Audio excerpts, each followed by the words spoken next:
Train restaurant. RK Puram नाम के गांव में देवानंद नाम का एक युवक रहता था। वो सिनेमा हीरो की तरह हमेशा रंगीन कपड़े पहनकर घूमता रहता था। उसे इस बात का गुमान था कि वो बहुत खूबसूरत था। वो मुंहफट भी था। वो हमेशा तंगहाल व्यक्ति को देखकर उसका अपमान करता रहता था। एक बार शहर से एक बूढ़ा आदमी गले में कैमरा लटकाकर आया और उस गांव में फोटो लेने लगा। वहीं पर खड़े देवानंद का फोटो लिया। वाह, कितना खूबसूरत है। अब मेरा सपना पूरा होगा। मेरे बदला लेने का दिन आ गया है। ये बात सुनकर देवानंद, हेलो, कौन है आप? सपना क्या है? कैसा बदला? आप क्या कह रहे हैं? मैं कुछ समझा नहीं।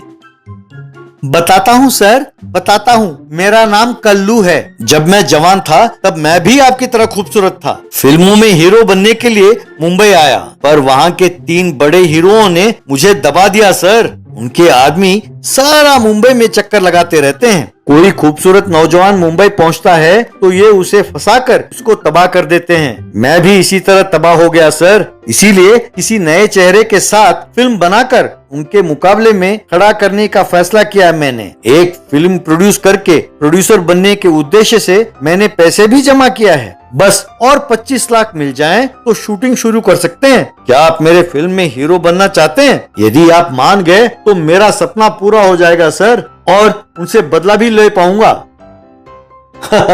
बचपन से ही हीरो बनने की मेरी इच्छा रही है, पर यह सोचकर कि बॉलीवुड हीरो सड़क पर आ जाते हैं, मैं रुक गया हूँ। आपके साथ इतना बुरा हुआ, अब भी मैं अगर चुप रहा तो ठीक नहीं होगा। वो 25 लाख मैं दूंगा। फौरन मुंबई जाकर शूटिंग शुरू करते हैं। चलिए। यूं दोनों सूटकेस भरकर पैसों के साथ बस में रवाना हुए। बस में कल्लू, सर, हम मुंबई बस स्टॉप में उतरते ही उनके आदमी आपको पहचान लेंगे, इसीलिए आप अपना हुलिया बदल लीजिए। ये विग और मूछें लगा लीजिए, कहकर उसे मूछें दिए। इस तरह वो एक बद्धा सा विग और बद्धे से मूछ लगाकर चेहरे पर कालिख पोत लिया। वाह, कितने बद्धे दिख रहे हैं आप। देखकर मुझे ही उल्टी आ रही है। वो आपको बिल्कुल नहीं पहचानेंगे। यूं वे दोनों मुंबई में एक ट्रेन रेस्टोरेंट के पास गए। ये रेस्टोरेंट शहर में नया बनाया है सर। ऐसा लगेगा मानो रेल में बैठकर खाना खा रहे हो। अंदर स्टाफ सारे टीसी और कूली की तरह ही होंगे, पर ये रेस्टोरेंट बहुत महंगा है। किसी और छोटे रेस्टोरेंट में जाकर खाते हैं। चलिए, हमने यूं फिजूल खर्ची की तो फिल्म के लिए पैसे कम हो जाएंगे। क्या बात करते हैं आप? वे हीरो महंगे रेस्टोरेंट में खाएंगे तो क्या हम सस्ते होटलों में खाएं? पैसों की चिंता छोड़िए, चलिए चलिए, ऐसा कहा। यूं वो जाकर होटल में बैठे तो कुली के बेस में एक वेटर ने आकर, कहिए सर, क्या लेंगे? अरे तुम कौन हो? तुम्हारी शक्ल और तुम्हारे कपड़े बिल्कुल मैच नहीं कर रहे। तुम्हारी शक्ल देखकर ऑर्डर करने का भी दिल नहीं कर रहा है। जाकर अपने मालिक को यहाँ आने के लिए कहो। जाओ, कर उसे डांटा। उसके जाने के बाद उस रेस्टोरेंट का मालिक टीसी के बेस में वहां आया। सर नमस्कार, असुविधा के लिए खेद है। उम्मीद करता हूँ कि मेरी शक्ल आपको पसंद आएगी। अपना ऑर्डर दीजिए सर। तुम्हारी शक्ल उस कुली की शक्ल से तो बेहतर है। इसका मतलब ये नहीं कि तुम हीरो दिखते हो। जाकर तुम्हारे पास जो सबसे महंगे आइटम्स हैं वो सब ले आओ। पैसों की बिल्कुल चिंता ना करो। जाओ। वो गया और बहुत सारे आइटम्स लाकर टेबल पर रखा। वे दोनों उसे खाने लगे। सर, आप तो रियल लाइफ हीरो हैं सर। मैंने जिंदगी में कभी नहीं सोचा था कि इतना बढ़िया खाना कभी खाऊंगा। मेरी आंखें भर गई हैं सर, कहकर आंसू पोंछने लगा। It's okay, it's okay mister Kallu. जो मेरा विश्वास करते हैं मैं उनके लिए कुछ भी कर सकता हूँ। ये लो, इस सूटकेस में 25 लाख हैं। अब तक मैं उठाकर घूम रहा था, अब तुम इसे संभालो। वो तो वैसे भी तुम्हारे ही है ना। मैं लोगों पर इतना भरोसा करता हूँ, कहकर वो सूटकेस उसे दिया।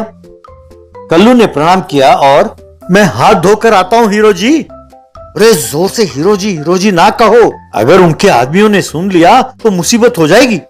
यूं कल्लू पैसे लेकर वहां से चला गया। बाहर एक ऑटो में बैठकर गायब हो गया।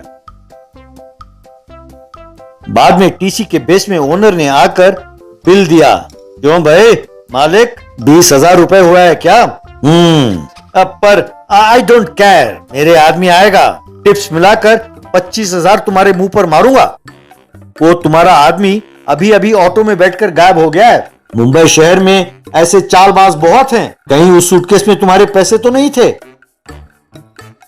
जी हाँ, उसमें 25 लाख रुपए थे। मुझे हीरो बनाने के लिए यहाँ ले आया, मुझसे यूं बेस बदलने को कहा, कहते हुए विग और मूछें निकाल दिया। अरे क्यों रे निकम्मे, ये सूरत लेकर हीरो बनने चले थे, ऊपर से मुझे और मेरे आदमियों को डांट रहे थे। अब इस बिल के बदले में होटल में आकर चावल पीसो। उन्हें खूब मारा।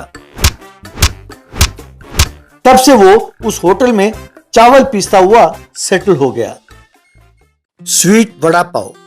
एक गांव में नानाजी नाम का एक बूढ़ा रहता था। वो एक वड़े पाव का ठेला लगाकर गुजारा करता था। उसका बेटा ब्रह्मा जी मुंबई में होटल मैनेजमेंट का कोर्स कर रहा था। एक दिन ब्रह्मा जी अपने पिताजी को फोन करके, डैडी मेरी पढ़ाई पूरी हो गई, इस दुनिया में किस देश में क्या पकवान बनाते हैं, कैसे बनाते हैं, सब सीख गया हूँ, बस और क्या चाहिए। बहुत खुशी हुई बेटा, वहीं किसी 5 स्टार होटल में शेफ की नौकरी कर लो, नहीं तो विदेश में कोई अच्छी सी नौकरी ढूंढ लो। What nonsense dad, you need to grow up. Come on dad, इतनी पढ़ाई की ताकि कोई नौकरी करूं? Nonsense. मेरी इच्छा है कि मैं नए नए व्यंजन को दुनिया से परिचय कराऊं, इसीलिए मैं खुद कोई धंधा शुरू करना चाहता हूं। धंधा करने के लिए अपने पास निवेश नहीं है बेटा।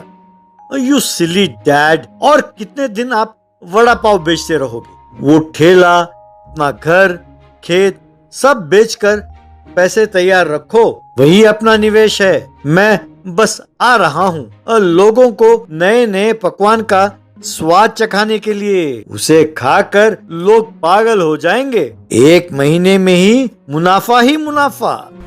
2 दिन बाद शानदार कार में कोट सूट पहनकर ब्रह्मा जी कार से उतरा।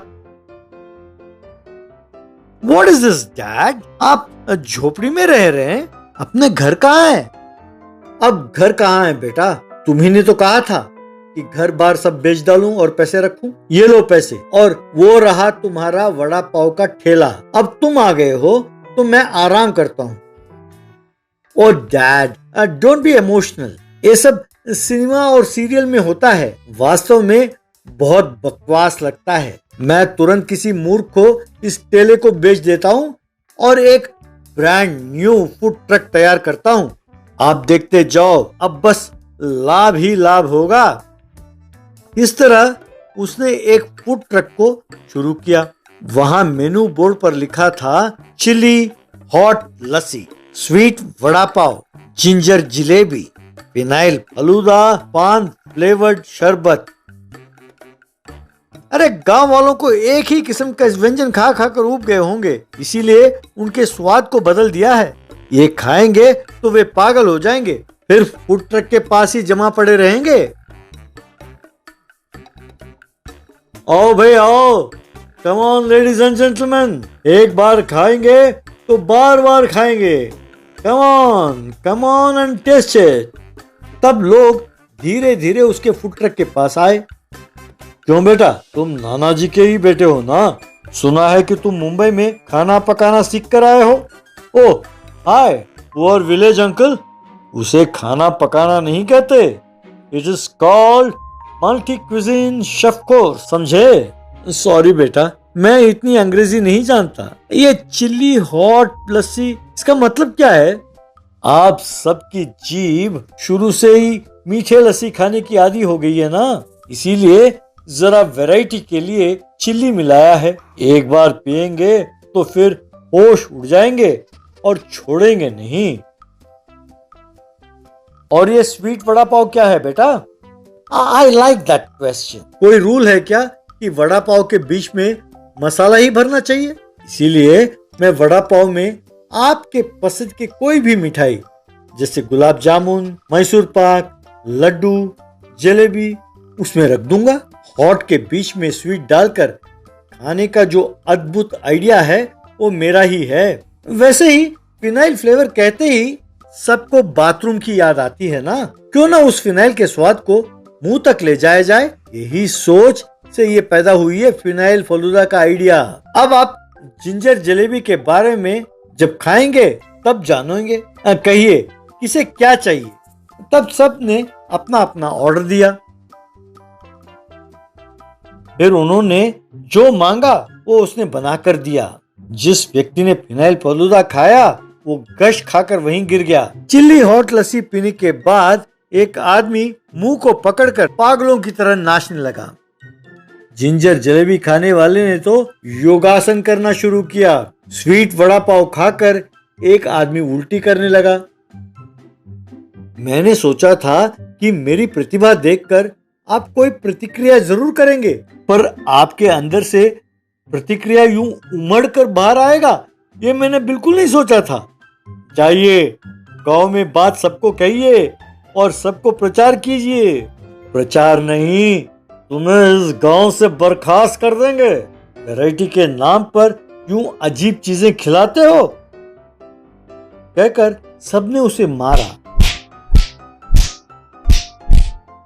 फिर से नाना जी वड़ा पाव के दुकान चलाने लगा और ब्रह्मा जी सबको वड़ा पाव सप्लाई करने लगा।